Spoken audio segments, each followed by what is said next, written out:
programa. Automáticamente en un clic ya tengo controlado todo, es muy visual, entonces yo puedo ver a simple vista lo que tengo, lo que no tengo, cuánta tesorería tengo de remanente y demás.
Okay.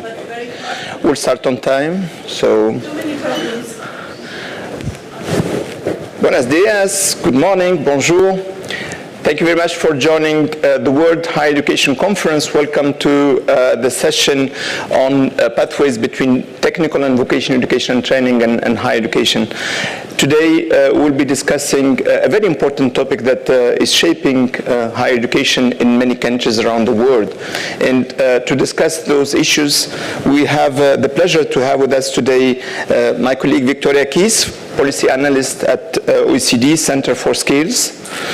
Our colleague Midard Kwinamsiko from Mbarara University of Science and Technology in Uganda.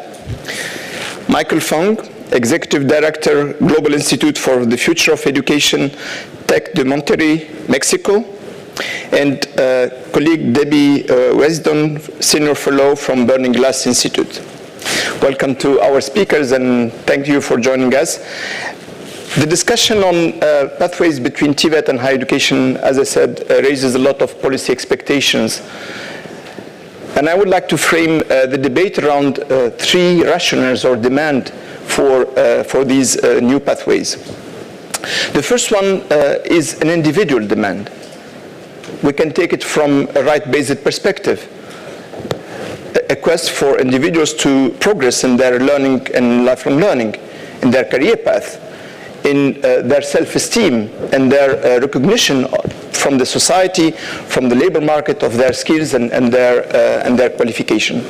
So a first demand and a first rationale could be an individual, an expectation from individuals to grow and to develop. The second demand could be around economic demand, a demand from the labor market, a demand from a very changing labor market in terms of the skills demand, in terms of the level of qualification, indication on the polarization of labor market, indication regarding how the future of work will evolve and what demand for skills will impact the education system. So an important economic demand from companies, from different sectors that are growing. It can be also, and we are at the UNESCO conference, can be also related to a sustainable development agenda. For example, in some countries it can be around water sector, it can be around rural development, it can be around other areas of sustainable development that are important. And the last demand or rationale could be a societal demand, a quest for equity and inclusion, for offering access or reintegration of labor market, for example, for women who have left the labor market, or integration of different target groups that are usually excluded from higher education, or a higher education that can offer inclusive citizenship and participation. So these are three types of demand or rationale that could trigger new pathways and those what we are calling technical and vocational education training pathways to higher education. But of course, it's very important that we see how these programs are being designed, for which target groups, how they are responding to those demands, what form of delivery models are in place, the curriculum, the teaching staff, the certifications. And of course, how those certification and qualification acquired through those pathways are recognized and valued in the labor market, and with which value the society is giving to this type of qualification. And how these pathways and new programs can evolve going forward, given the change in the labor market and the changes on the future of work that we are identifying. Maybe the last question that is important is we are an international community and looking for international cooperation, knowledge sharing, policy learning. And the question is, what do we know about these programs internationally? How do they compare?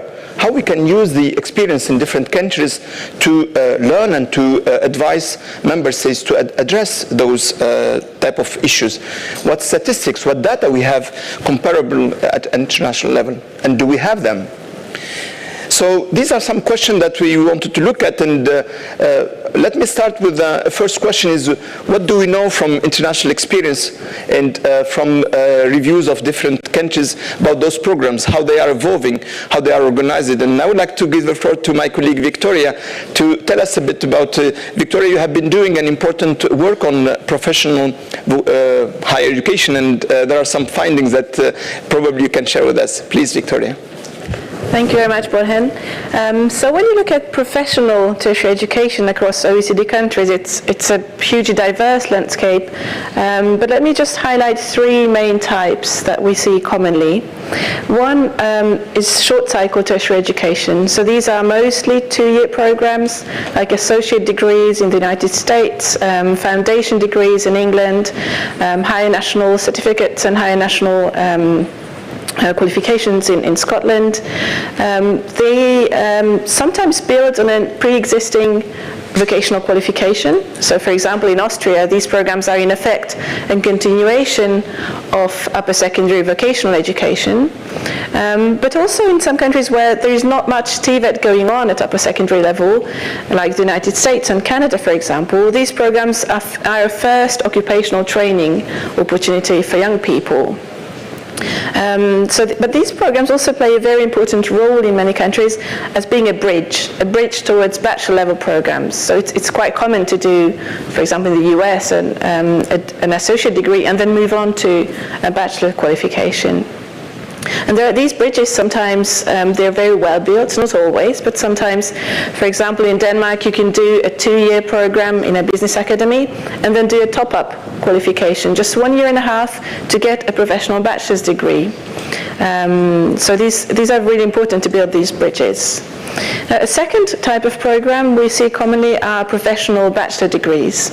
For example, in the Netherlands, the sector is huge. Enrollment in professional bachelor program even exceeds enrollment in academic bachelor programs. And these are very important pathways often for graduates of upper secondary TVET, because sometimes these programs are the only option open to TVET graduates.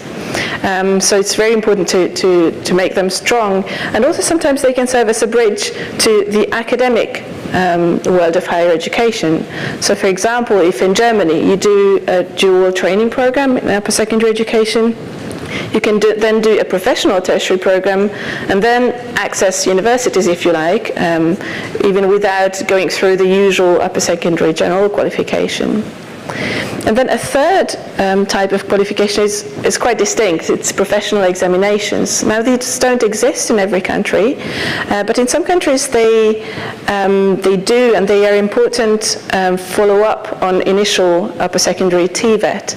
So these are distinct in that they are based on an examination. Basically, there is sometimes not even compulsory coursework. You can prepare how you want, although people do usually follow some preparatory coursework. And these are not for young people. I mean, they're not for initial entry into the labor market. So having relevant work experience is even formally required. So for example, if you do an apprenticeship in Switzerland as an IT technician, you have to work several years in the sector, and then you can do a professional examination to become a cybersecurity specialist, for example. And these also exist in Germany, in Austria, and various other countries, although they're not always part of the formal education system. But the idea of upskilling existing professionals through an examination is the core part of this. Thank you very much. Midard, Victoria was referring to OECD country experience and referring to 3 types of program. What type of programs you have in Uganda, in particular in your university? Do they echo a bit what Victoria was saying, or you have a different type of programs, and how these programs are defined and delivered? Yeah, thank you so much. Our programs in Uganda are framed under 3 strands. The first are traditional programs that were initially, framed by the colonial masters. So those are professional programs that are, focusing on engineering, focusing on health, focusing on pharmacology, focusing on agriculture.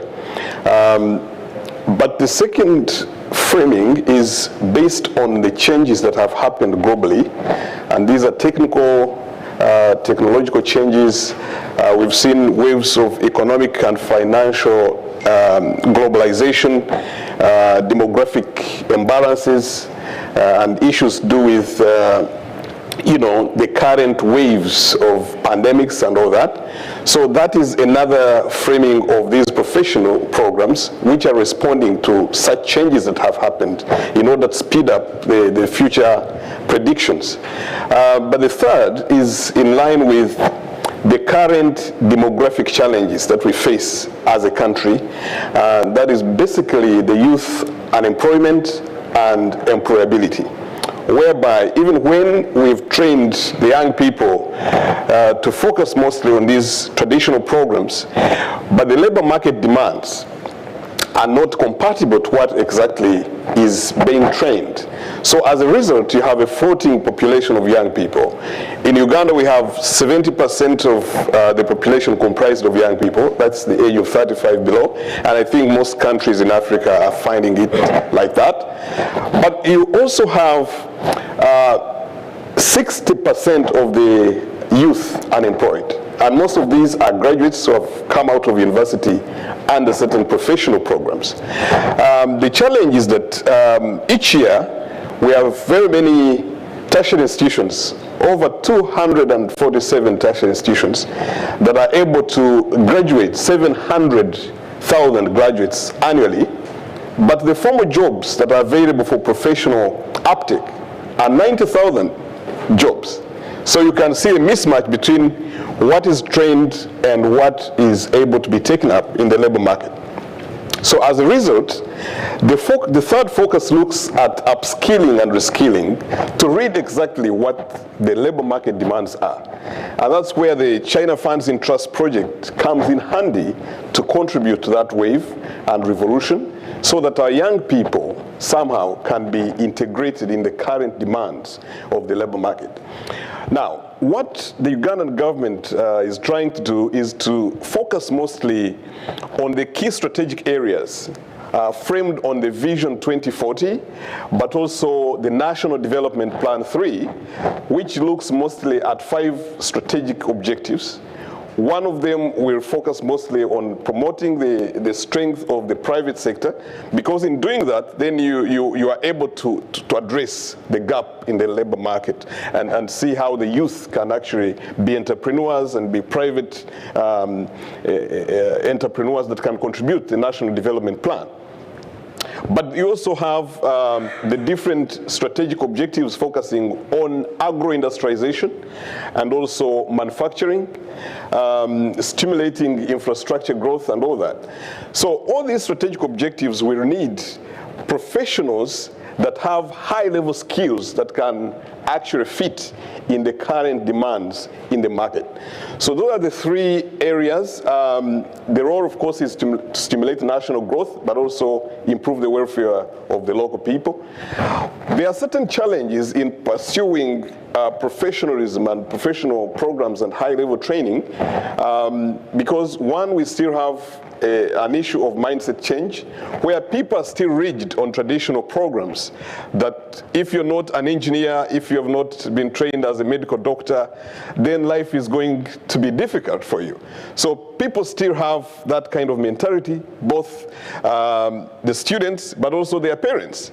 So if there are new programs that come to address the new labor market demands, then you find that in one way or the other, this will not be comfortable for the students, but also for their parents, because they are saying traditionally, we know you have to be an engineer, you have to be a medical doctor, you have to be a pharmacologist, but how do you now blend that to what the market demands are? So that's one of the critical challenges that I see. And the second one is the quality of the curriculum and the delivery of the curriculum, because we realize that the curriculum has remained a little bit rigid, not integrating what the labor market demands are.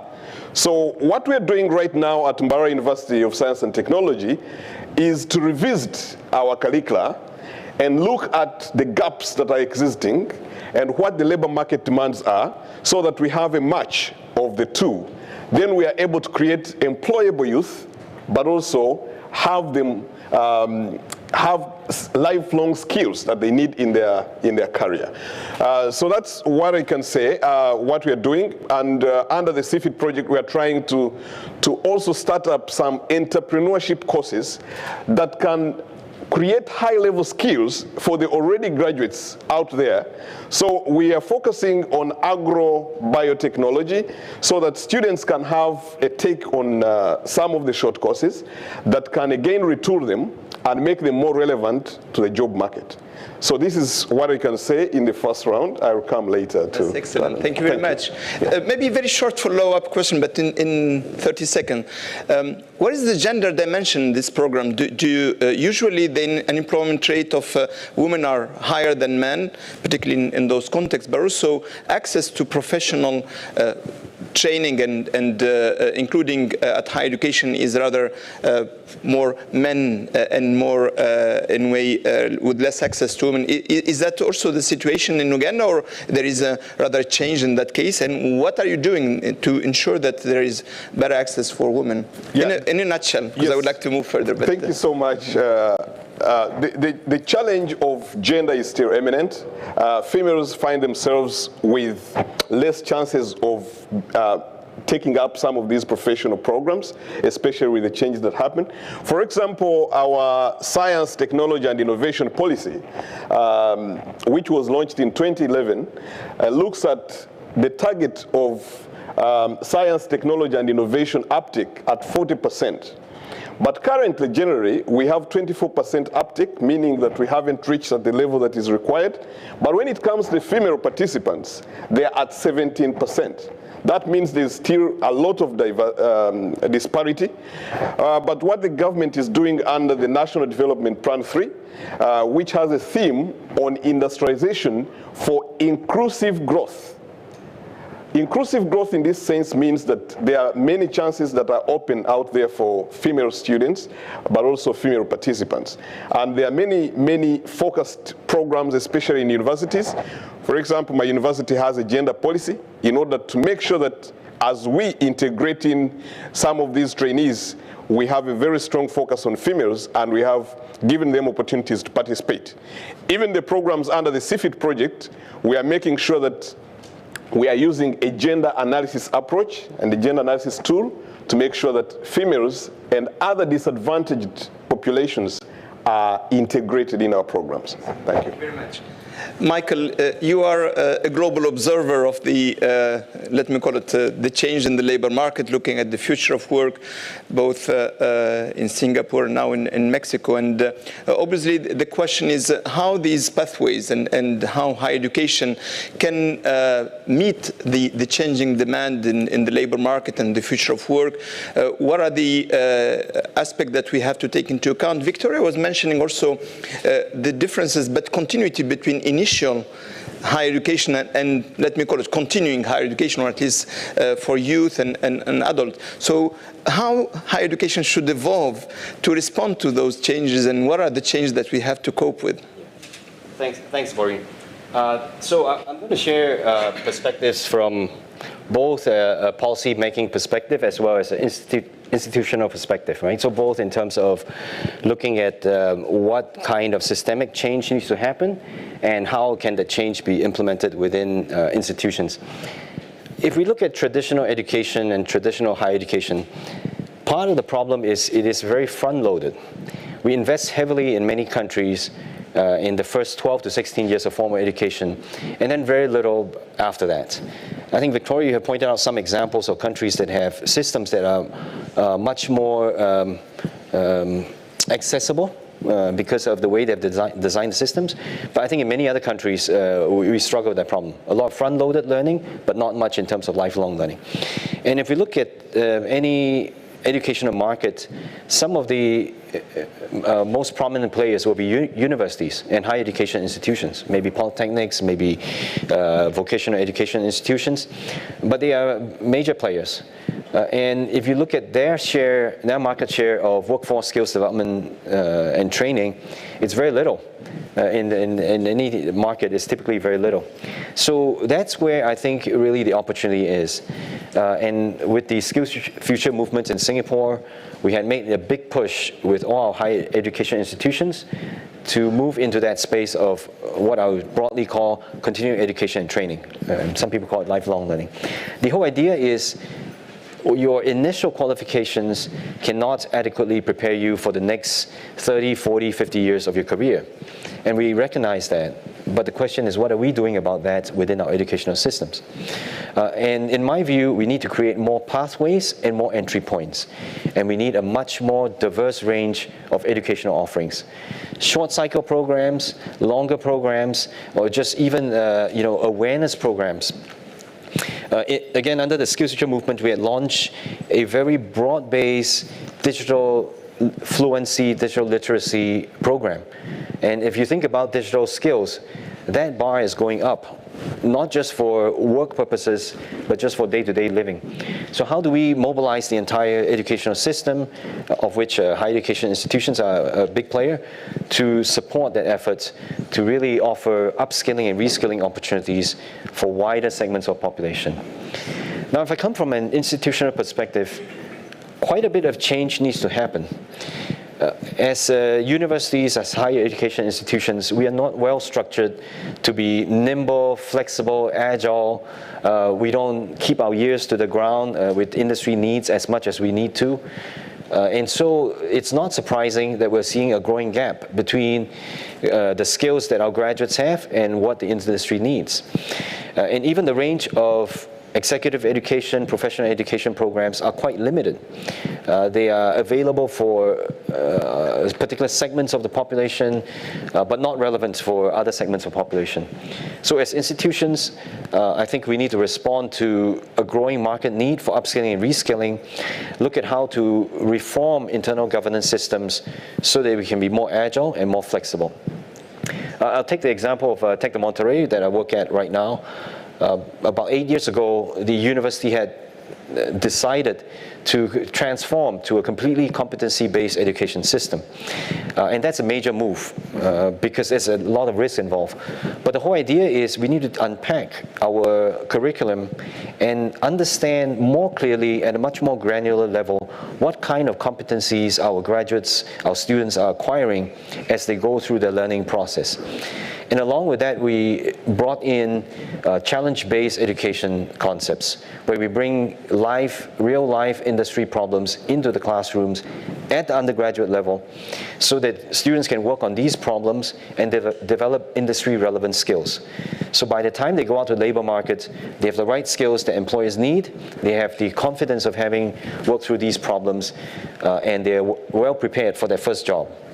But in addition to that, we have a lifelong learning subsidiary that offers a range of alternative pathways to adult learners, to learners that do not have access to the university education at the first instance. So I think it's through all these efforts that we're trying to be a lot more responsive to what industry skills needs are. And that competency-based education I talked about is a big foundation because it allows us to understand a lot more clearly what kind of competencies employers are looking for. We're able to have that kind of conversations and to structure our curriculum and delivery to cater to that. So I think I'll pause there, but I would share more later on. Thank you, Michael. Debbie, Michael is making really kind of a big ask toward the university to be nimble, agile, proactive, and for that, of course, there are changes that will be required in terms of the program, what Midard was mentioning, also what Victoria was referring to in terms of the internal, I would say, architecture. But obviously, universities need access to up-to-the-minute information on the labor market to be able to be agile and responsive. And Burning Glass has been one of the key organizations that has been looking very quickly into real-time data and capturing the demand and the offer for employment and analyzing that in terms of what is the skills demand. Based on your experience, how education system, and particularly in this case, higher education, can respond to these demand for high skills and how they can respond on time? for this demand? Thank you for the question, and thank you for including me in this important discussion. Burning Glass Institute is a fully independent NGO advancing data-driven research and practice on the future of work and future of learning. And I think I'm going to start by answering that question with a preview of an embargoed study that's coming out on Monday in partnership with BCG and Burning Glass. What we found is that the top line message, 37% of the top 20 skills requested for the average US job has changed since 2016. That's profound. 1 in 5 of those skills is an entirely new requirement for that job.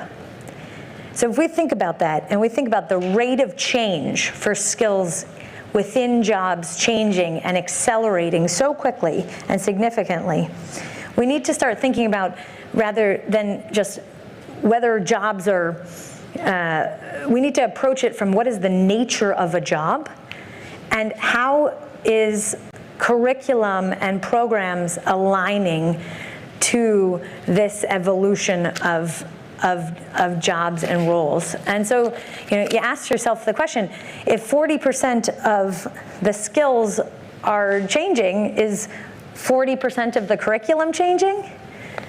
And the answer is of course not, right? But the question is, how can we approach a more agile system to allow for better alignment? And really, it's about utilizing labor market insights to be able to have a system that facilitates that evolution, so that your institutions can see what are the foundational skills, what are the cross-functional skills, what are the sustaining skills within jobs and roles and programs, so that your programs, you can start to evaluate, as we heard from your colleague here, from my colleague over here. How do you evaluate so that the gap can start to be closed? And so this isn't something that happens overnight, but it is something that is possible. And I think that's one of the takeaways that I hope that folks in this room hear from my colleagues, is that utilizing real-time labor market insights and really taking it not just from a research perspective, but bringing it into the fabric of your institution, evaluating how are skills changing, how are roles and jobs changing, how are they becoming more cross-functional, and how is this enabling you to have a more aligned conversation with employers so that your graduates can enter into the jobs and roles with a better alignment of skills. And as you think about TVET and lifelong learning, how can we think about the fact that you have an existing workforce who now have 40% of their skills for roles they're working in that are no longer relevant and have evolved? What is the role of your institution in then upskilling or reskilling the existing workforce so that they also are being able to be better aligned? The last thing I'd just mention on this sort of agility space is it helps with speed. So there's processes that need to take place that allow for your institutions to utilize labor market data and the findings that an organization like Burning Glass Institute are sharing. But once that you've taken steps to being able to integrate these types of findings and take more of a skills-based approach, it will allow a speed and agility that that doesn't currently exist in most institutions. Finally, I just want to mention that the most important sort of emerging set of skills are in cross-functional domains. David Deming from Harvard, a partner of ours, found that the jobs that are fastest growing are the jobs connecting STEM skills and communications. And you're finding almost every role and job is at the intersection point of digital and non-digital. You're finding every role has a mixing of technical, business, 21st century workplace competencies and digital skills. And those cross-functional programs actually have real indications for whether a worker will be successful over their career, whether economic mobility will take place, and how they make wage gains. And it's really sort of how you have the agility and those cross-functional programs that really ties in with how do you then utilize these types of labor market insights to bring in the different skills and the evolution of these skills, so that not only can you have more aligned programs, but that you're able to bring in sort of those cross-functional programs as well. Thank you. Let me take this point. Mildred, Debbie is saying universities need conversation with employers. And in some cases, this is about partnership. This could be about work-based learning. What is happening in MUST? What partnerships you are building with employers, maybe also with the communities? How this is being designed, and what are the problems that you face in this case? Yeah, thank you so much. For our case in Barrow University of Science and Technology, we appreciate that the industry and the university must talk together. From the establishment of the university, we've been implementing what we call a community-based outreach program, which we call COBAS, Community-Based Education, Research, and Service. And what we do is that we have an orientation of our students before they graduate. During the time of training, they are able to go to the community and be able to learn how to deal with the community, because this is where every professional is going. So they are going to deal with the community.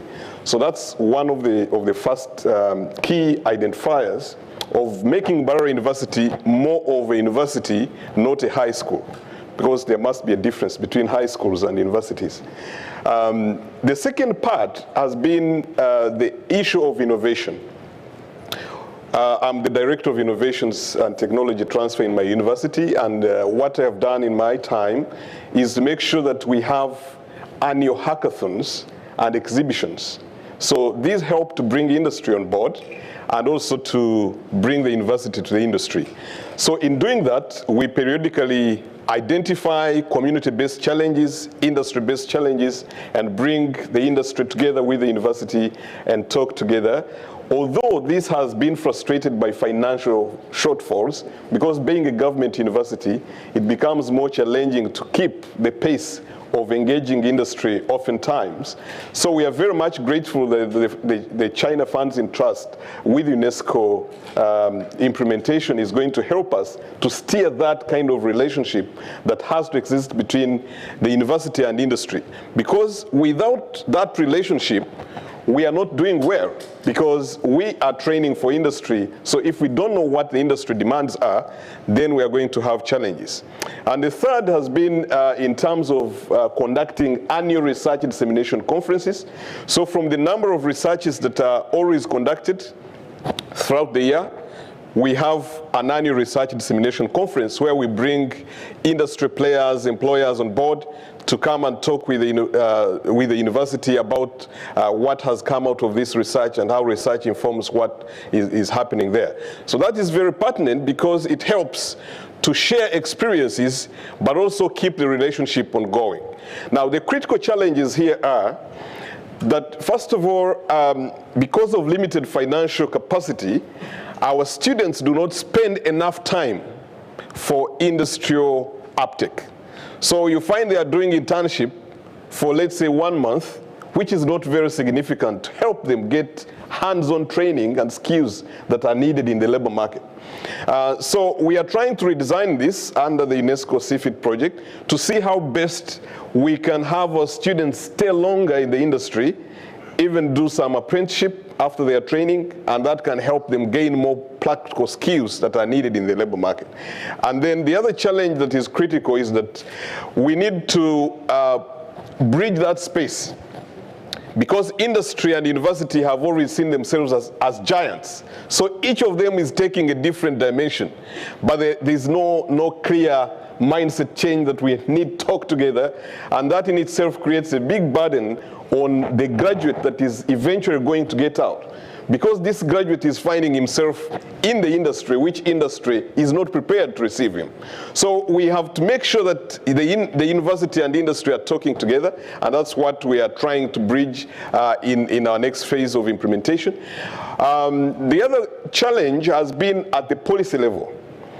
Yeah, we need to also look at the university education as a holistic national revolution that requires everyone in the policy-making fraternity to take up the initiative of making sure that this happens. And as you know, that national universities are regulated by the Council for Higher Education. So we are trying to engage the ministry and the National for Higher Education to make sure that there is a policy revolution that is taking place to enable everyone be brought on board. As the theme for UNESCO for this conference, leaving no one behind. So we must make sure that everyone is brought on board, the policymakers, the policy implementers, and every player in this essence. If you allow me. Yes. And these are important points. We have in the room the boss of teacher training at UNESCO, and my colleague Carlos. Yes. And one aspect that we didn't cover yet, and I will, because you are the best placed person in the panels today to speak about it. We would like to have universities, again, numbers, agile, responding. We want to change the curriculum. We need to bring in new skills, new certifications, new pathways, entry points. But this will require a teaching staff that is competent, that is ready to engage in lifelong learning, that is ready to engage also potentially in work-based learning themselves, to update and to take new skills. How do you do that with your professors and your faculties? In a nutshell. That's a very good question. Because generally, the quality graduate is dependent on the quality facilitator and the quality learning environment. So the teacher is very important in this case. And we have a challenge right now where, because of the traditional training processes, even our teachers find themselves very inefficient to deliver lifelong skills. So the retraining is also going back to the teachers to look at how best they can be oriented. So under the UNESCO CFIT project, we are developing competent-based methodologies. And one of them is that we are coming up with an institutional pedagogy certificate. This is going to help place the teachers in the right place. Because the challenge with our Ugandan system is that for one to qualify as a lecturer in a university, it is not that you have gone through the teacher training programs. I am personally lucky because I am a teacher by profession. So before I went to teach in university, I was already having orientation of different teaching methodologies, philosophy of education, counseling, psychology, and all that. But where students have acquired a first-class degree and the next day they are in a lecture room, that becomes more challenging on how they deliver this curriculum, even if the curriculum is very, very good. So this institutional pedagogy certificate is going to help teachers retool and get competence-based methodologies that are able to help them move forward. But we are also looking at bringing the teacher and the practitioners together. So here we are talking about bringing guest lecturers where the industry comes in the classroom and they are able to share skills that are helping the learners to gain more and more. So in doing that, then we are addressing the teaching abilities of our lecturers And this is going to tantamount into quality graduates that the industry and Uganda will need. Perfect. Thank you. And you are that profile. You are the manager, but also you have the academic profile. And Carlos, I hope you are happy with us. We spoke about teachers. Yes, Michael, please, and then I move to Victoria. No, I think that's critical, right? And in my experience, teacher training is critical. Although I made a big ask of the universities to do this transformation, I recognize that it is not easy. There are many parts that need to come together, and teacher training is absolutely critical. When we move in Tech de Monterrey, when we moved to a competency-based education, we had to be very deliberate in upskilling our faculty to understand what it takes to deliver in a competency-based manner. And the teacher's role has to move from a content-heavy role to a much more facilitation of learning role. And I must admit that not all our faculty could make that transition. We lost quite a number of faculty in that process, but we also took the opportunity to bring industry practitioners into the classroom. And in fact, it's interesting, many industry practitioners find this method of teaching very motivating and invigorating. It's very challenging, but they find that this is exactly what, how they can make impact on students. And also, if I draw from the experience in Singapore, when we started shifting the universities towards lifelong learning and workforce development, it took us a few years. The first few years, the universities were trying to use existing faculty to design courses for workforce development. It didn't really work because they're coming from a very different mindset. They didn't have the right skills. But over a few years, some of the faculty have made the transition, but we have to bring in the university has to bring in a lot of external capabilities, adjuncts, industry practitioners to deliver very concise, very relevant courses and for skills that are relevant to industry. So teacher training is critical. Okay. Happy, Carlos. Victoria, we have heard about Uganda experience. What works in OECD countries based on your experience? How these programs that are meeting the demands are working? What works in those cases? And maybe I would like to bring in again the equity and inclusion dimension. So how they are responding to the economic demand, but also how they are taking into account this equity and inclusion lens. I'm going to respond to that question by telling you what we know about how well these programs are responding, also telling you what we don't know, and then highlighting one powerful way of connecting these programs to the world of work. So what we know is simple outcome measures like employment outcomes and earnings. So we know that, for example, short cycle tertiary programs improve employment outcomes compared to upper secondary education. In fact, on average across OECD countries, the employment rate of short cycle tertiary graduate is as high as the employment rate of bachelor level graduates. Earnings as well, they're higher than the earnings of upper secondary graduates. Now, one thing that we would love to know is how within bachelor level programs, how the outcomes compare for students who did, for example, business studies and food technology that are professionally oriented to programs rooted in academic disciplines like geography, mathematics, because that's connected to an important question of how higher education systems should respond to needs of the economy and society. And that is a question to which we have the data. We are collecting data on that regularly, but we're keeping them locked away. And the reason is that countries have different understandings of what professional tertiary education means and what academic tertiary education means. And that means that the data that we collect, at the moment, they cannot really be used for meaningful analysis because common professions like nurse, accountant, they're classified as professional by some countries and as academic training by others. So we really need to work on this, and we are working now on this with countries to find a common understanding to be able to collect better data and understand what the outcomes of these different approaches to higher education are and what kind of careers they lead to. So this is an important area where hopefully we'll make progress in the next years. But one powerful way of connecting higher education programs to the world of work is work-based learning.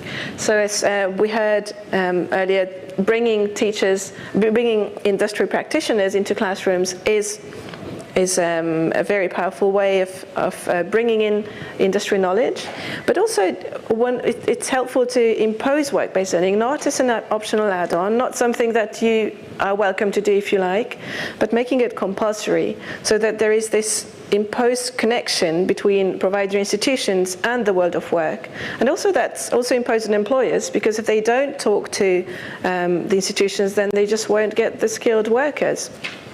And many countries have been successful at doing this. So for example, in Denmark, in business academic programs and professional bachelor programs, one third of the program is in work-based learning. It's in a company. In France, for example, both in 2-year programs and 4-year programs, students have a choice between doing a compulsory internship in a company or doing it in a dual form, so that they alternate time spent in a company and in classrooms. And these dual forms of higher education have been growing in quite a few countries. You mentioned earlier doing an apprenticeship after higher education. Well, some countries have been expanding apprenticeship as part of higher education. So, for example, I mentioned France has a dual approach to higher education that's on offer. It exists also in Hungary, in Austria. Universities of applied sciences offer dual higher education programs. In the UK, you have degree apprenticeships, graduate apprenticeships. So these are really very effective in making sure that students can learn from. If you can't bring the teachers, it's of course complementary. You can work on updating teacher knowledge, but you can also make sure that students can benefit. They can learn from colleagues who are experienced, who are familiar with the latest technologies used in companies. And also that it means that they, in terms of the curriculum, there is some room in the curriculum to update it directly, immediately with what is happening in companies. And of course there is the final added benefit that students, when they graduate, they already have some work experience and they have an initial connection with an employer. So work-based learning is definitely an area where there has been progress, it is used, but it's not yet universal in higher education. And Victoria, and did you see changes also in terms of the certification? We speak a lot about micro-credentialing, and Michael earlier was mentioning the multi-entry point, flexible pathways. Is that something that you have seen emerging in some countries? So certification in what? I mean, new type of qualification or micro-credentials or a form of certification that is much more flexible and can be stacked toward probably broader qualification. So how the certification landscape is evolving as well? Well, on that one, I'm probably not the best place to answer, because our work was focused on the formal programs, so short cycle bachelor level programs. But for shorter programs, we can definitely see that institutions increasingly try to offer a wider range of programs, and also sometimes these can top up existing qualifications. So we heard, for example, in Canada that short programs. They typically target those who already have a degree, a higher education degree, who come back to university to gain some occupational skills, and that's a common trend we see in several countries. Debbie, there is a question, and I will say and ask again that Victoria is making, is how we can measure the outcomes and how we can compare the outcomes. And through Burning Glass, you have been looking at the outcomes basically, because you know what is the demand and you see what type of skills are required by employers. And you mentioned earlier some top-up skills can make a big change. And I remember I read a report of Burning Glass 2 years ago that a bachelor in art, if the person gets new skills on technology, that can reduce dramatically the unemployment rate of those graduates, but also increase the revenues by around 15 to 20K. Yep. So this is a kind of major thing. You get the bachelor degree, you are employed or your revenue is low, but then you get new skills, just top-up skill, and you change your labor market prospect. how that and how the analysis you are conducting can help us, universities and more broadly the stakeholders, to better understand what is in demand and respond to that. So you bring up a really great point, where we now have the data that justifies many of the assumptions we had been guessing. And one of the key ones, insights for, I think, the higher education community is that as we think about automation and the future of work, we think about what are the emerging skills, what jobs are going away, all those kinds of things. But in fact, the ironic thing about automation is that it puts a huge premium on human skills. It actually unprecedented premium on the human skills because with automation, the non-human skills can actually be automated. And so we can actually see and define and measure what are some of the impacts of having those human skills, like communications. We're seeing emerging digital foundational skills like visualization and other sort of human skills that you're going to need to have critical thinking and the areas that higher education has long since been proud of their fundamental role in having graduates with these human skills. We can now see what role they have in supporting the future of work marketplace. And so that becomes even more important as you think about how you define the outcomes and measure how you show your graduates as attaining these human skills, because there's a market premium on them, because employers are looking to hire these individuals and are willing to pay higher rates and have seen over time that these are the individuals, the ones who have flexibility and agility, but also these human skills are actually what is causing them to be successful over their careers. Thank you.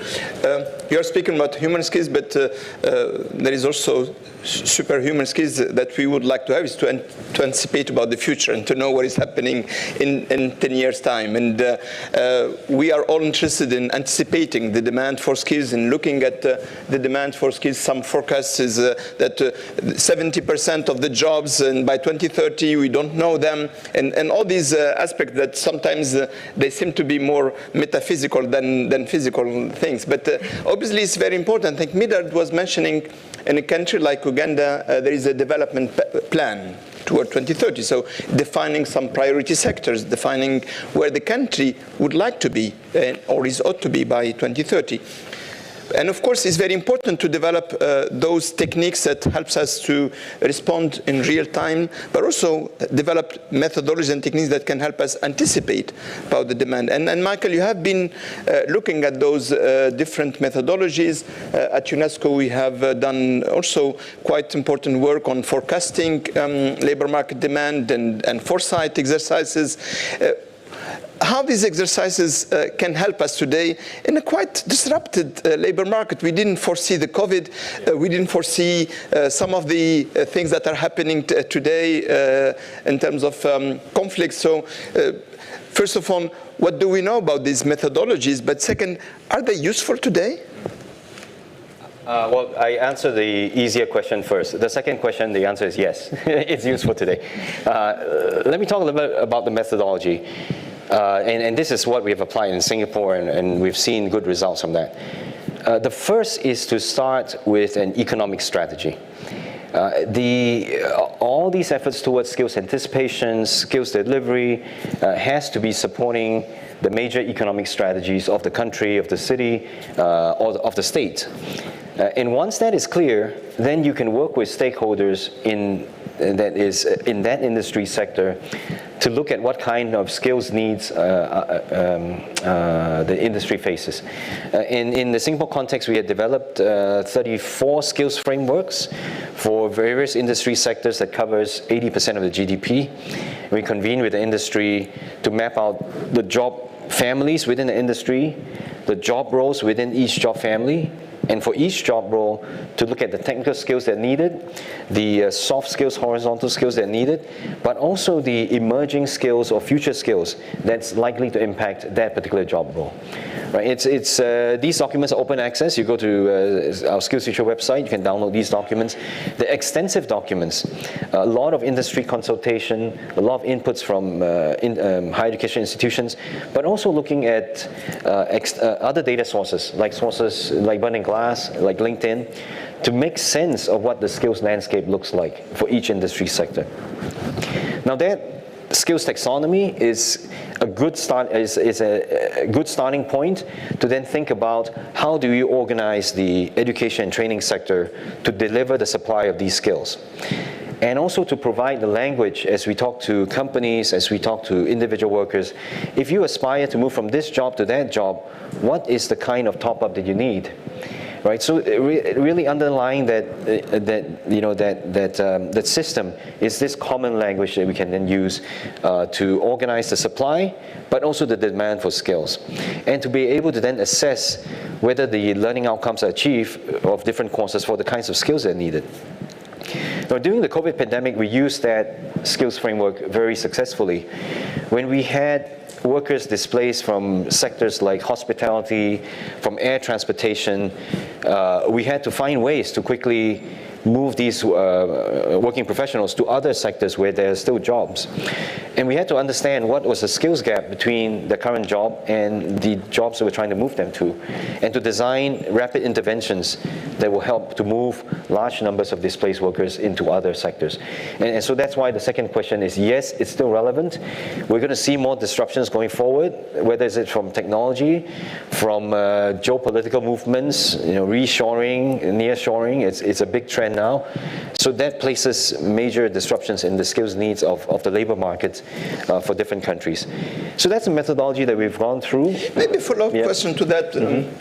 Of course, when we are speaking about advanced economies, and obviously this model of forecasting, probably there is a data that can help us doing that, and capacities within the economy to express the need to get involved in the foresight exercises. In an economy like Uganda, probably maybe 80% of the economy is an informal economy, which is requiring probably also low skills equilibrium rather than high skills demand. And although we are speaking about higher education, but probably the mix of skills is quite different. How the skills anticipation methodology can help us in those contexts, if any? Yeah. Now let me just clarify, when I talk about skills frameworks, it's not just the high skills. We map out the skills in the entire job family, including entry-level skills, and those without degrees, with technical qualifications, or even lower than that in terms of qualifications. But you're right, when we think about organizing a skills delivery system, it tends to be around the formal economy. I think informal economies have an additional challenge, because if you can't structure your labor markets, then it's very hard to structure skills interventions for those sectors.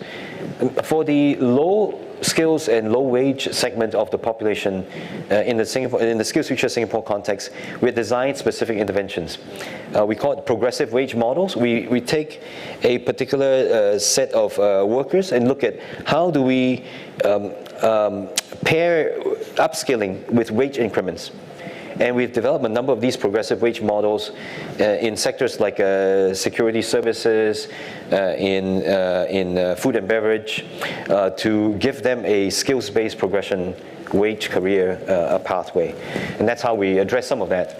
But it's a much larger issue. Excellent. Thank you very much. Thanks to all the panelists, and thank you for your patience and listening to the exchanges and the discussion. We have time, we would like to hear from you, engage on some questions, get your insight as well, and hear again from our colleagues. So let me take 3 questions. I see Saeed, I see 1, 2, 3, 4, 5. Okay, let's start with Saeed and of course, Michaela. Let me take 3 questions, get a response, then get another round. Please, Saeed. Thank you very much. This is very enlightening discussion, very inspiring. I don't have a question. I just want to perhaps talk about data. Please. and just to say that, not to just, I think, as you know, TVET and tertiary education are very prominent in the SDG agenda. So we have a specific target that is about SDG target 4.3, which called for an equal access for all women and men to quality, affordable technical, vocational, and tertiary education, including universities. And so the UNESCO Institute for Statistics is, of course, collecting data to monitor the progress toward this very important SDG targets. So through several indicators ranging from the participation ranging from lifelong learning through participation of youth and adults to formal and non-formal education and training, to the participation of the 15 to 24 years old to vocational education, and to participation, of course, to higher education. So we are collecting data on several aspects on the participation by gender, by type of programs. Of course, from the international perspective, we don't have yet an agreed international definition for what is professional and academic in the starting from the bachelor degree, bachelor, master, and PhD. So we have now only until the short cycle tertiary education that was defined in the last ISCED. But the institute is now working to put in place a committee that would address the classification issues that were left pending in the classification. And this is one of the among the top priorities to define what is academic and professional. And so we will be doing this through with the OECD. We have already data collection on professional and academic programs in the UNESCO OECD Eurostat joint data collection, but using national definitions. So eventually, when this become, standard definitions, we are collecting also data on expenditure on teachers teaching in the vocational programs. So all this information can be accessed in our database, and we will be very pleased to discuss with partner organization to develop the additional data that would be needed to capture the new trend in terms of vocational education. Thank you, Saeed. Thank you very much. Good news. Thank you very much.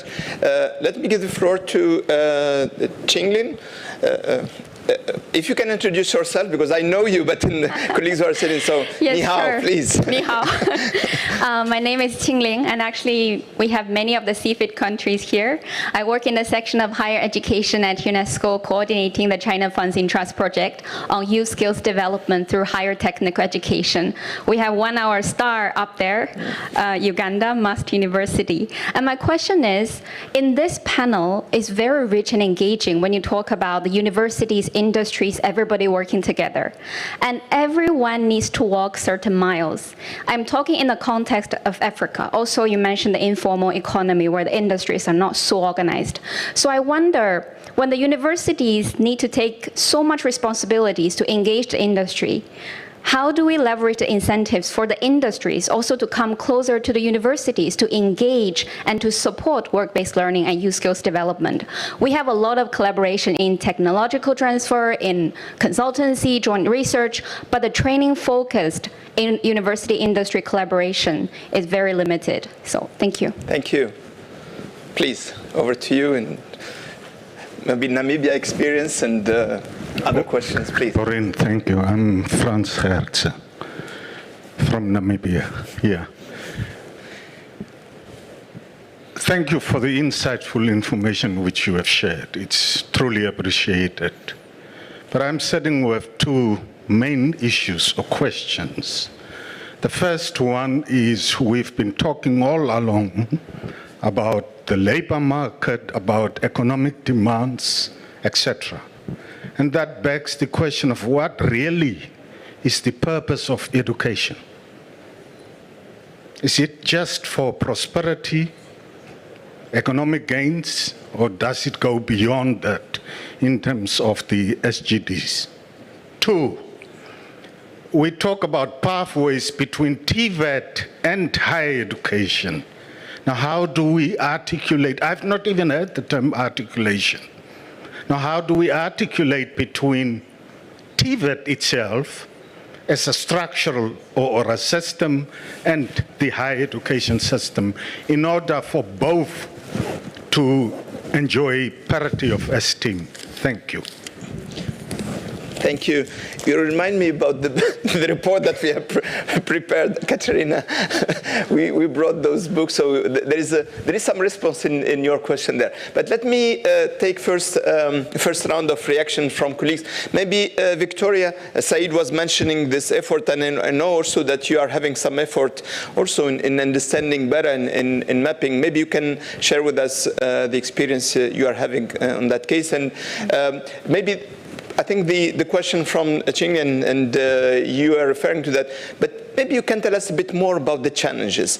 Because in some cases, in many countries, the employers are not well organized or not necessarily capacitated to express their needs. So how you do that, and what are the challenges that you are having? And maybe, Michael, to you, I think a question that Franz was putting is, and I mentioned this in my introductory remarks. We see these pathways and this development with the different lenses. Some of them are economic, but there is also the individual lens, and there is also the societal and the sustainable development lens. And it would be interesting to get a bit insight from that perspective as well. But let me start with Victoria, please. Yes, so as we heard, at the moment we are collecting data, and countries provide the data based on their own understanding of what professional means and what academic means. So in our project, we're just curious how different countries' understanding is. So we asked countries, how do you classify an accountant, a primary school teacher, a nurse? And we kind of hoped that maybe they would all come back with the same response. And of course they didn't. So it's a terrible mix. And of course countries have different traditions, different institutional settings, different ways of understanding different terms in the national language. And the key challenge now is, of course, there are different ways of cutting the cake, but we need just to agree on one simple line so that we can collect data. And this is what we're working on. So in our project, we have asked countries what their constraints are in terms of institutional settings, what would allow them to provide data. So one option we're discussing now with countries is to move away from the academic professional distinction, because some programs are both academic and professional. I mean, take medical doctors as a simple example. Of course, it's hugely academic because it's very demanding intellectually, but it's also professional because it leads to a particular profession. So one option we're discussing with countries is to distinguish between programs that are oriented towards a particular profession or sector, maybe distinguishing between, say, a profession when it's architect, engineer, or a sector when it's business studies, and those that are rooted in an academic discipline, to recognize that you can be both professional and academic. And we hope that as a next step, this would allow all these ongoing data collections to then, we can open the box and use the data that we already have there and draw some interesting conclusions. Very promising, thank you. Yeah. Midard, Thank you so much. the challenges. Thank you so much. The industry and university, I would use an analogy of continental drift. Because at one time, I believe the two were together when you look at the, the kind of orientation in Africa, but later they separated. So the separation is now at a time to be brought together so that the gap can be addressed. And that is possible. But the challenge is that when one part is leaving the other side and the other this side, it takes energy to bring the two together. Actually, oftentimes, one of the critical challenges of our internship program has been when we send these students for internship or industrial attachment, they tend to get limited supervision at the industry where they are attached. Because the industry has its own objectives, the industry doesn't see the value of spending time to orient this student. So basically the internship program becomes more of a fashion that we have, these students have spent 1 month at the industry, but when you actually interrogate these students, they don't have the skills they have acquired because the time was very short, but secondly, they didn't have the supervision ability from the industry. The industry is detached. The other challenge is that the industry is a very busy sector. So they don't see a lot of value on spending time orienting these students and taking them through hands-on skills. But now the reality of employability is making them appreciate that they need to open curtains and get to the university. Because if your rate of staff turnover is high, she talked about interpersonal skills. That is very critical. I have an experience of a student who is my relative who went to work with an industry in Kampala. But this student is very professional in terms of ICT, but the student could not see his 7th day at the job because the employer came and talked rudely to him, so he doesn't have problem-solving skills. He doesn't know how to manage a situation.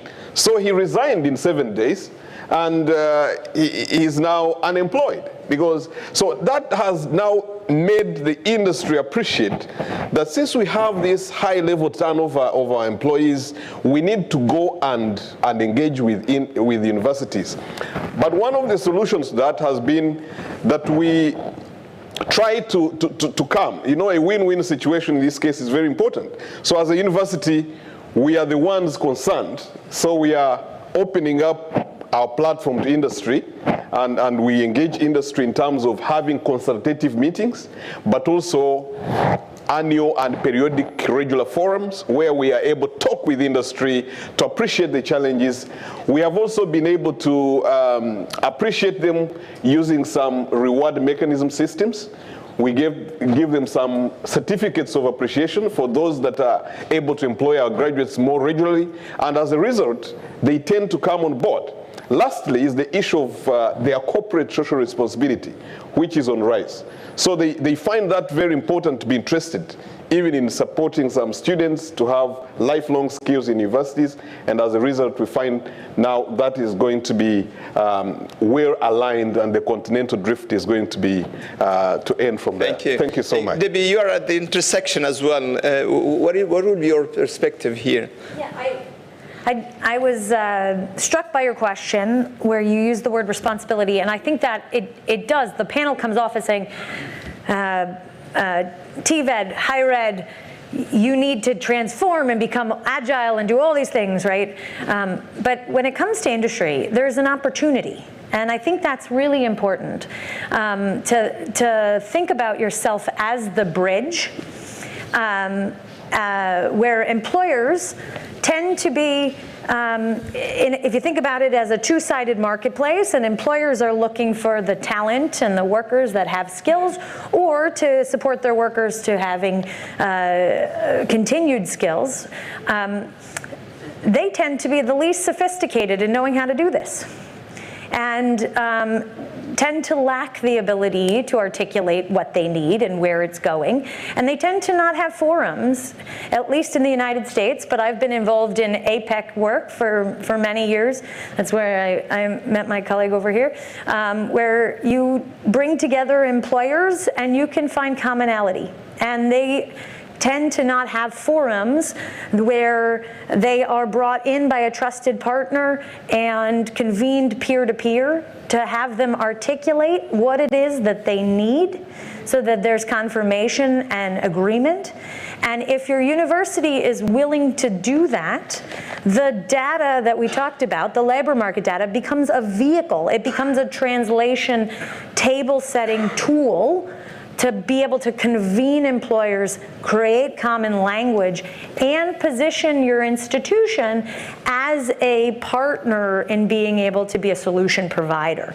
And so yes, there's lots of work to be done internally in the institutions, but as it comes to alignment with employers, I'd think about it as how can you serve as a trusted intermediary where you're bringing folks in, employers in, convening them, allowing them to have peer-to-peer conversations where they're able to talk about the skills they need, the emerging trends they're seeing, validate the data that, that you're seeing in the labor market that we just talked about, so that you can then say, okay, we're willing to be more agile, we're going to think about it, but thank you for coming in so that we can hear your common voice. Thank you. Michael, I know you can say much also more on that, but I would like you to focus on, I think Fran's question is, we have been speaking about the economic demand, and is obviously an important, but there are also other demands, and how, from your experience, higher education can respond to those demands. Yeah. I think you raised a very important point, right? When we think about education, even though during this discussion we've been very focused on the economic outcome, we have a broader mission for education. So in case anyone misunderstood what I said earlier, I'm not suggesting that universities should ditch their main mission and model. I'm suggesting that we need to develop new muscles to cater to a fast-growing additional pool of non-traditional learners. And talking about workforce, I'm talking about work-relevant skills. And so that broader purpose about education remains. We are really, if we only delivered technical skills to our students, we're creating individuals that are not going to be very resilient. They don't have the problem-solving skills, they don't have complex thinking skills, they don't have interpersonal communication skills, they are not multicultural, they don't have global perspectives, they don't understand sustainability concepts. That would be a major disaster. So we need to retain that in the educational philosophy, and I would say that we need to infuse that even in workforce skills development systems and programs. So if we're taking a factory worker that is trying to switch to maybe a supervisory job, let's take that opportunity to infuse some of these soft skills, what we call critical core skills, and some of these global perspectives and concepts as part of the training. Because really our mission, if you think about from higher education, we're trying to move society up as a whole. And if we are moving to these non-traditional learners, we need to bring some of those concepts in. And just one more point, which is the first point that you raised, which I think is very important. Beyond economic and beyond sustainable development goals, it's also the concept of human flourishing. If we offer lifelong learning opportunities to a much wider segment of population, we're allowing them to actualize whatever the interests might be, whatever the passions might be, and we're contributing towards human flourishing.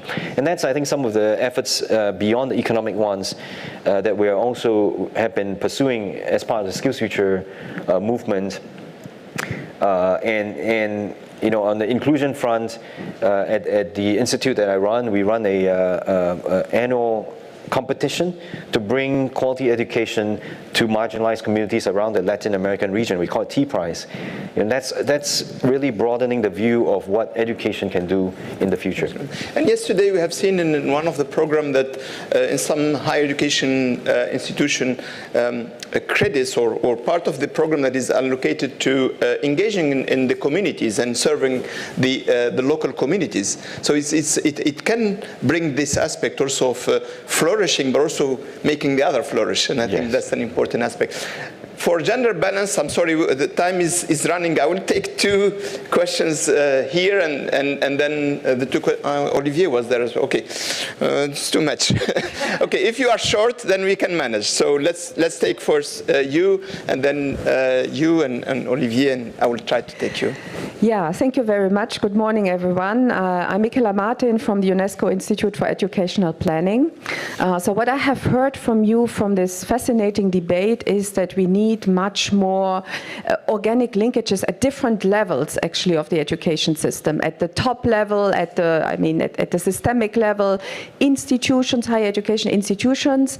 But I think there is one particular entry point, maybe we haven't discussed enough, which is the program level, because that is where we have already existing mechanisms, program reviews, for instance, and where we need much more dialogue. I think we shouldn't forget also that information is very important, labor market information, tracer studies also we may have on at the program level, but we need more dialogue between those who are teaching and the labor market that is at the receiving end. So information is very important, but how to organize the dialogue and how to organize it in a continuous, recurrent manner. I think that is one of the, triggers really to get much more alignment at a crucial level. Thank you. Please. Too long. No, it's okay. It's okay. Good. Thank you, Michael. Thank you. And I'm so happy that you mentioned the informal sector. I was so worried that this panel would close without it, so I really appreciate that, because that is a huge problem in the global south. One of the things that I felt was missing in the conversation is the use of technology for vocational education, technical vocational education. This is something that has really been thrown up in the front in the light of COVID, and I felt that it would be nice to hear, and our work is predominantly in creating that kind of this thing. So I would like to know a little bit of what is happening in the global area on that end. Second is that I also feel that, reflecting on some of the other conversations that happen, there should be definitely a reduction in this continental drift, in the sense that somehow these should not be parallel modes of education. And because as long as we keep them as two different pathways, one will be looked down upon and one will be glorified. And that criticality of somehow bringing all students under the same umbrella of a continuum of education, I think is very critical. And I think UNESCO can really facilitate that conversation. Thank you so much. Thank you. No worries. Thank you. Thank you very much for the conversation. My name is Carlos Vargas. I work for UNESCO at the Section for Teacher Development.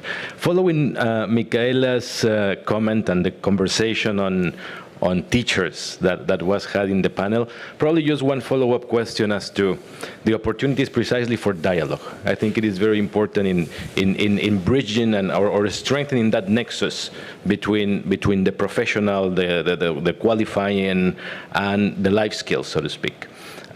We have heard from you that every time more these kind of skills are part of the curriculum, and we see conversations, for example, at the curriculum development level, conversations between industry and academy. We see, as you have mentioned, also the possibility of work-based learning, so the development of these skills from the students by means of exposure, by means of conversation in different environments. Not so much for teachers. So when we think about teacher professional development every time more as a collaborative form by means of communities, of practice, of exchange, and so on, are there dialogues as well within teachers and between teachers and professionals and practitioners? And is there room for further interdisciplinary dialogue so that we can actually build these competencies that bring together both dimensions? So, thank you, Carlos. Thank you. Gentleman over there. Thank you. Robin from SADC Secretariat. I'm so happy I'm seeing one of my colleagues as well from SADC. Where do I start? I'm so happy I'm here because there are so many issues on the ground. We've talked about advocacy, for example, where people say the way TVET is perceived. We call it the poor child of the education sector. But then again, very often it's the system, intrinsic system in the countries. I mean, you have certain countries in the region, for example, where dropouts then have access to TVET after grade 9. So I think this is also, we have to do our mea culpa in terms of how we articulate TVET, and the word articulation is very important in the system.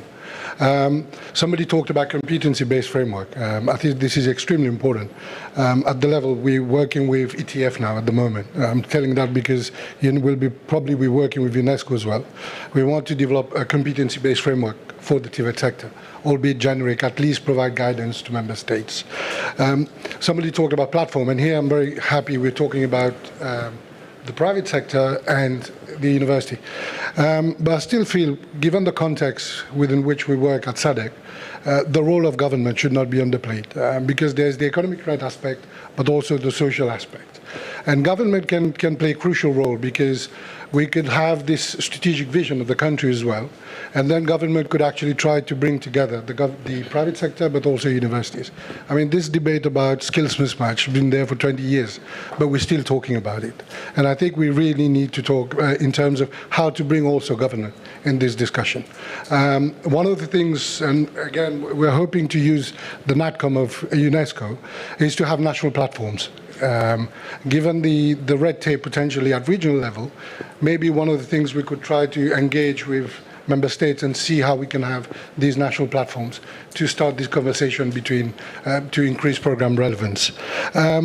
Data is fundamental. The last one we had for the region was 2010. We just did one, 2020, which we're going to present next year at the ministers' meeting in June, and it's so revealing. There's so many issues and many problems. Again, why I'm saying this is because we will need the support of partners to work to try to solve some of these issues. Teachers, I'm so happy you're here. We embarked 2 years ago on developing competency and standards for teachers. We followed that up last year on the CPD framework, and we made sure we had a separate chapter for the TVET sector. We had a teachers meeting last month, so we're going to start working on the ICT competency framework for teachers, including the TVET sector. So I think there's so many issues which is extremely important, which I think we need to tackle together. But again, thank you to everybody, because I think there's so many issues which you brought up, which is extremely crucial for us. Thank you. Thank you very much. Thank you.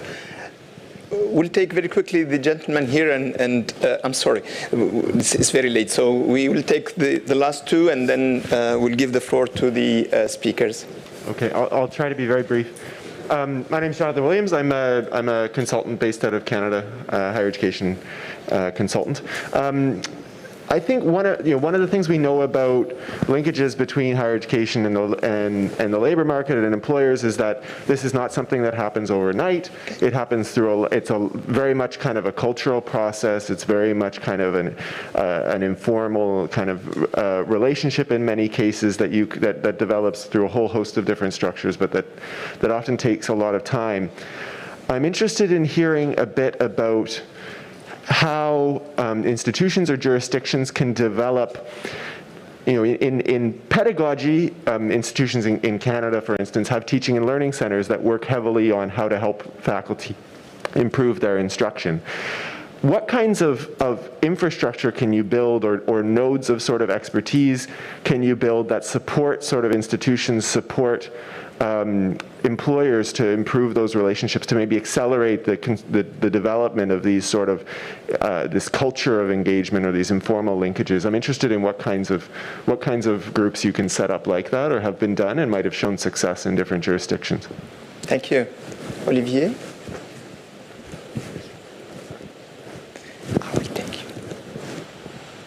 Okay. Thank you very much. I am Olivier Piem. I am TVET Regional Advisor for Africa in TVET.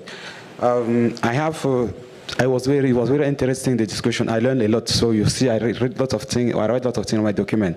So I want again to have your point of view on one aspect.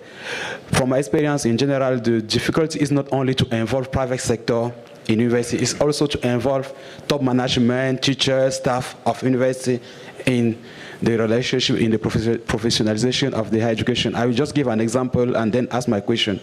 2 years ago, we support Mauritania on the professionalization of the higher education.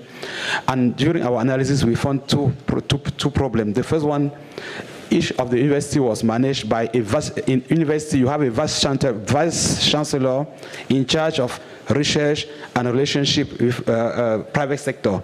But when we make our analysis, we found that around 99% of their work was only related to partnership in research and nothing in labor market and with private sector.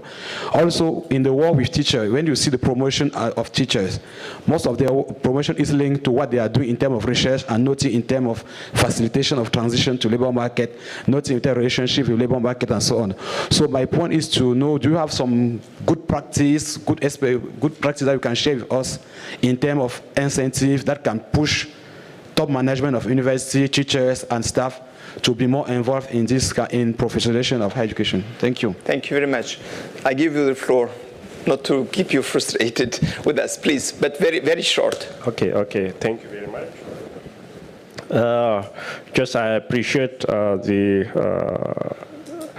discontent and also all participants. But what I have seen is there is a big gap between the developed economy and the developing economy. So that gap may create a big difference in our discussion. Just the developing economy curriculum developers are discussing just a challenge between the industries, because the industries in the developing countries didn't allow a smooth communication with universities or school. So there is a big challenge to participate industries in school curricular development, and also for the participation of students, especially in the work plus learning. So there is a big challenge for developing countries. Whereas for the developed countries, I think there is no such kind of challenge. So my question is that how does the developed countries establish a strong bond with industries? So that is very nice for our economy and also for our countries. Thank you very much. Thank you. Time is almost off. What I would like to do is to give the floor for rather a key message that you would like to share based also on the input and question that you have had. Let me start with you, Victoria. Any major key message that you would like us to take forward? Yes. So just following up on some of the questions, I think one key message I would leave is to support employers in how to work well together with students and universities. So it's not obvious for companies to know how to handle someone who is not trained yet and integrate them into their everyday work, but they can be helped in this. And there are different ways of doing this. You can do a full course, which is very demanding, but even just a one-day course or half a day, telling them how to welcome someone, how to support them, how to give them feedback can be very powerful. I hope this was short enough. Excellent. Michael. That's one impossible. Key message. Yeah. Well, there were some really excellent questions that the audience had come up with. I think my key message is we need to work at the system level, and we need to look at the incentives of different stakeholders in the system and align those incentives. Whether you are industry, you are educational institution, you are governments, we really have to work at that level. Otherwise, there are always gaps. It's not easy, but if we work at that level, I think there's a chance of success. And I'll just leave you with this message. This is the 4 themes that my Institute for the Future Education is championing. We believe that the future education needs to be fit for purpose, it needs to be accessible, it needs to be inclusive, and it needs to be responsive. And we're working across different stakeholders to try to bring about a future that we envision that has those characteristics. Excellent. Midar. Thank you so much. First of all, in terms of the incentives for the industry to come to universities, I'll share our experience of creating an incubation unit. So when the industrial players are able to see the value that we can offer as a university, if, for example, they have their drugs, are they able to come and test them from the university laboratories? Are they able to come with ideas and incubate them? So they find that there is a value that they need in a university which promotes linkages. My other take-home message, the final one in terms of time, is in line with a holistic systemic review of our processes. Because at the university level, which feeds into industry, this starts from the beginning. So we need a revolution from pre-primary, primary, secondary, because what happens here, if we wait for the students at university level without looking at the whole chain of education system, it loses a lot of touch in terms of how these graduates are going to be employable, how we are fighting unemployment. So we need to look at the whole system review, which is a process, but it is possible. It will happen to address the challenges that we see in higher education. Excellent, thank you. Debbie? I think my takeaway message for this group is that, over the last 2 years, the world has faced change and disruption, and those are not foreign terms now for economies, for higher education. And as we think about how do you take this approach economic recovery, or approach the fact that we have gone through such a disruptive moment in time, and that change is now something that is more acceptable, how do you then utilize things like labor market insights or competency-based or skills-based ontologies to create common language that allows for better dialogue between different stakeholders? And approaching these types of insights as tools that you can pick up and utilize, that push innovation and transformation forward. And I think the last message I would just leave is that it doesn't have to be holistic. It doesn't have to be an all or none.